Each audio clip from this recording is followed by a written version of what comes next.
Mom, Dan, I received an offer from an overseas university. I plan to take it. Lucille Shaw's voice was soft in the silent living room, like a single drop of water rippling across a still pond. Her mother Victoria jumped up with joy. Really? Congratulations. When are you planning to go? 10 days from now. That was so soon. Victoria was excited, but a little lonely at the same time. Then I'll help you pack your things. It's your first time going abroad, so I couldn't help but worry. That's why I called a friend from a while back. Her son happens to be in London too, so you can call him if you need anything. Don't worry about bothering him. Why, we joked that you two could get engaged as kids. If you can get along with him, that'd be best. If you can't, you can just be friends. Lucille nodded. Got it, Mom. Her mother was surprised. You're okay with that, Lucy? Does that mean you broke up with your previous boyfriend? Lucille fell silent. Her stepfather Dan Dortmund immediately understood. He smacked the table, proclaiming, "He never bothered meeting us.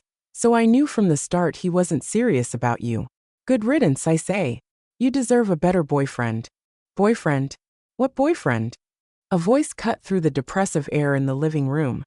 The three of them turned around and saw River Dortmund coming in. He was dressed in a black shirt and black trousers that showed off his tall, lanky figure, highlighting his laid-back yet elegant demeanor.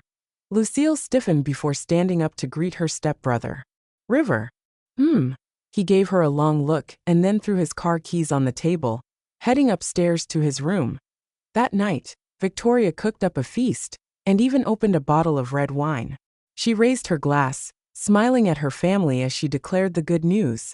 Come, let's celebrate. Lucy's about to. Lucille sensed something wrong and hurriedly interrupted her. Mom, this wine is a bit bitter. Is it expired? Expired? Victoria was surprised. The expiry date said otherwise. But Lucille had already dragged her to the kitchen, saying they would replace the wine as an excuse. Mom, don't tell River that I'm going abroad for now. Victoria was confused at first, but when she thought about how her stepson had taken care of her daughter all this while, she realized that he would be reluctant to see Lucille go. In the end, she nodded. After a half-hearted dinner, Lucille returned to her room. She brushed her teeth and lay in bed, slowly falling asleep. At midnight, however, someone joined her in bed. His hot breath blew against her neck. His soft lips plastered onto her skin. The slightly cool dampness of his teeth nibbling her woke Lucille up completely. She froze and then instinctively shoved him away, protesting roughly. River, stop that. What's the matter? You won't let me touch you anymore, because your mom is introducing you to someone. River's lips curved in the darkness, but his smile did not reach his eyes. His voice was a lazy drawl. Are you going to abandon your poor stepbrother after all these years? Lucille knew he had misunderstood, but she did not explain. River's expression turned cold in the silence that he pulled her into his arms. Lucille Shaw, I told you. You can't date anyone else. You're mine and mine alone. She felt his body burning against hers, but she was in no mood to argue with him right now, so she lied. I'm on my period. I'm not feeling well. River's expression softened at her explanation, but he still could not help but frown. Didn't your period just end a few days ago? Fine, I won't bother you tonight. Let's sleep early. With that, he hugged her tight in his arms. His steady breathing in her ear kept Lucille wide awake. Nobody knew that her boyfriend was none other than her stepbrother, River Dortmund. When she was 12, her mother remarried, and she became his new stepsister. When she was 14, they acted like the perfect siblings in the public eye. When she was 18, he discovered her crushed diary filled with his name. He lay sprawled on her table, reading the diary over and over again. He grabbed her hand when she tried to snatch it back and brushed a kiss against her blushing cheeks. When she was 20, they tasted the forbidden fruit. After that, they got addicted to each other's taste. During the day, they were a family. At night, they were secret lovers. Lucille had always been a good girl. Her relationship with River was the only immoral thing she had done in her life. She just loved him so much. She even thought she would not mind if they had to keep their relationship a secret for all their lives.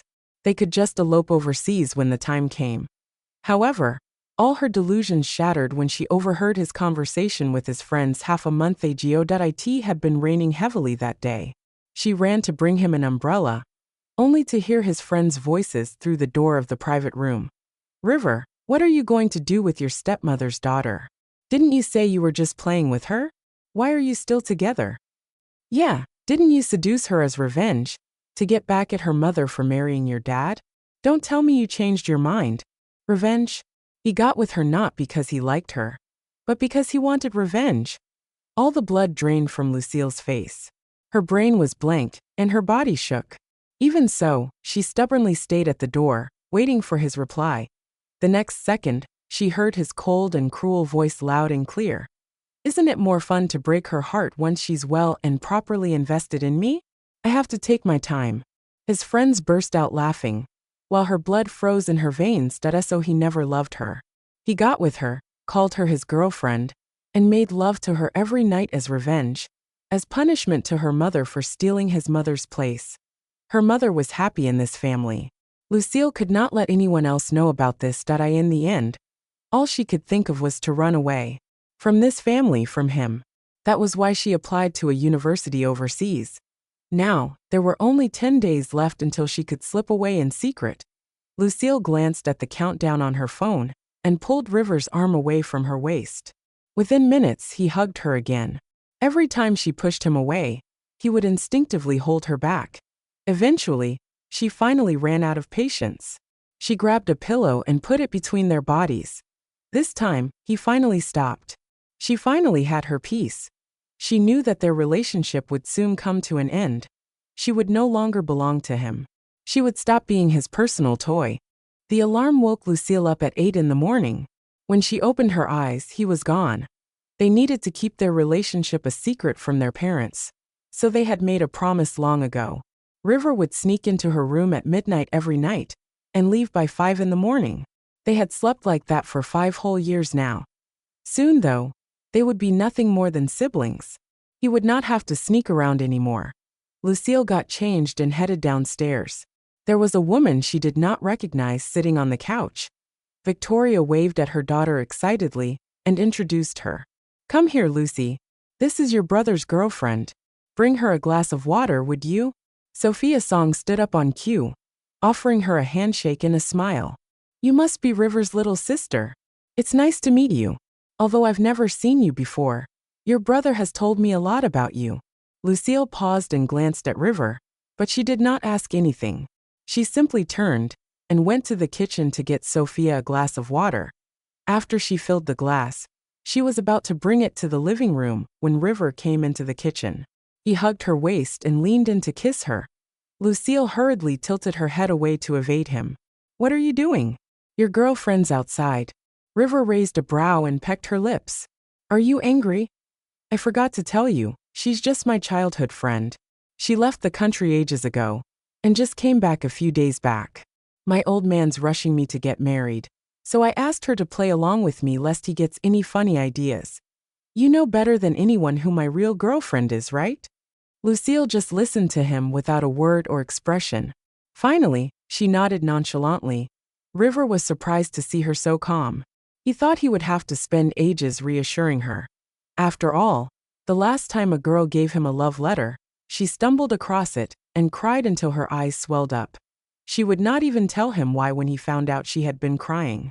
He had to trick her into telling the truth. As it turned out, she believed that their relationship was taboo, and she would never be able to stand by his side as his official girlfriend. That was why she never dared to confront him or throw a tantrum. All she could do was hide under the covers and take her anger out on a pillow. The same scenario was unfolding again, but this time she was unusually calm. River could not help but be suspicious that he wanted to ask her why, but Lucille did not give him the chance. She simply picked up the glass and left the kitchen.